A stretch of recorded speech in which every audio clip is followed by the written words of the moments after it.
নমস্কার বন্ধুরা, দাদা ভাই এসছে আমার শোরুম দাসতে। ওনার পছন্দ হলো টিভিএস আপাচি আর রোল মডেল। দাদা ভাই কন্ডিশন কেমন পেয়েছো? কন্ডিশন ভালো পেয়েছি।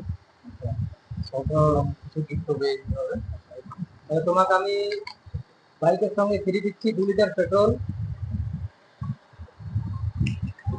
চাবি দিন, পেপারপত্র রাখার ব্যাগ দিলাম,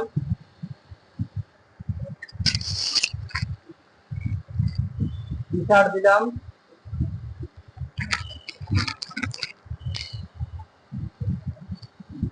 হেলমেট দিলাম। দাদা ভাই একটা জিনিস আজ আপনাকে দিতে পারছি না, গাড়ি ঢাকানোর কাভার এই মুহূর্তে নেই, আগামীকাল আপনি পেয়ে যাবেন। ঠিক আছে?